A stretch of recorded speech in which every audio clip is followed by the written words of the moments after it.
welcome. This is Arunava Chaudhuri and you are on my YouTube channel Arunfoot. Today, I want to talk about our new Indian national football team head coach Manolo Marquez and his double role coaching India as well as Indian Super League side FC Goa for the 2024-2025 season before he takes over for another 2 years as only being the Indian football coach. A double role. He's not the first, most probably he's not going to be the last. But does it work or is he between jobs? I'll tell you what I think and how I feel. Well, as I said, Manolo will not be the first and most probably also not the last coach to be coaching a national side and a club side. Interestingly also, it's been reported by Marcus from Goa in the Times of India that his coaching staff has now been decided on who would be working with him in the Indian national team. On one side, there's Mahesh Gawli, who's been with the Indian national team. So I think Mahesh will add certain information, insights for Manolo in regard to the team, in regard to the setup, in regard to also international football. So that is already a bonus. And then on the other side, 3 of his assistants who are working with him at FC Goa are also joining him in the Indian national team. On one side, Benito Montalvo as an assistant coach, Jose Carlos Barroso as a fitness coach, and Mark Gamon joins him as a coach in regard to for the goalkeepers. So this is the setup that Manolo has.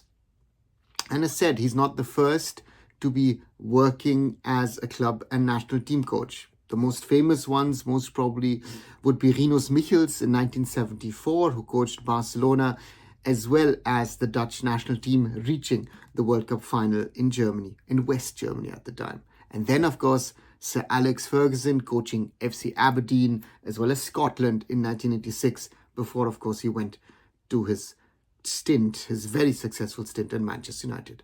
But on an Indian front, even I have experienced 2 coaches who've coached club and national team. The first one was Sukhwinder Singh, who in the early 2000s was coaching JCT and his sort of spare time was coaching the national team.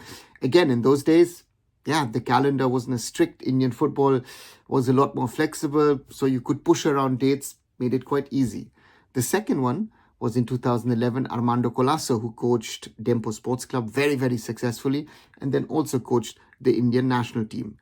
But in 2024, I think things are a little different, with the ISL now being a 13-team league, meaning 24 match days, plus Super Cup or Federation Cup, whatever the format is going to be, plus the Duran Cup to start it off. And then on the other side, you have the FIFA windows where India nowadays has to play. So the flexibility that India used to have in the past no longer is there, that you could, play around with your league and with international commitments. He has a September, he's got an October window. In March, the qualifiers for the AFC Asian Cup 2027 starts. So Manolo will have to clearly juggle between 2 jobs. He has to decide who's going to pick. And there might be tough decisions to make. Do I play a player for FC Goa to try and win, but might that player miss out on the Indian national team? Or might that be vice versa? Do I play a player for India, not fully fit, might get seriously injured? Do I miss him for the remainder of the ISL campaign? Not easy, but it's the decision that the All India Football Federation has taken. Again, I've said we can talk about the process, or rather the non-process, on how the coach was chosen. But Manolo now has both these jobs. He's an experienced coach, but he's never coached a national team. So that's going to be new for him. So I hope he's able to bring what he's shown in Indian club football to the national team, giving young players opportunities, picking the right players, and being very, very pragmatic in his approach. So as I always say, let's wish Manolo and the boys all the best. What do you guys think? Do you agree with me that it's difficult to be a club coach and a national team coach at the same time? Do you disagree with me and say, hey, he'll handle it easily? Whatever your thoughts are, let me know. And as always, leave a like, share, and also subscribe to Arunfoot here on YouTube or my other social medias. Follow arunfoot.com. And as always, keep following, keep giving me your thoughts. This is Arunava Chaudhuri signing off. Thanks for now, and I'll be back soon. Bye for now.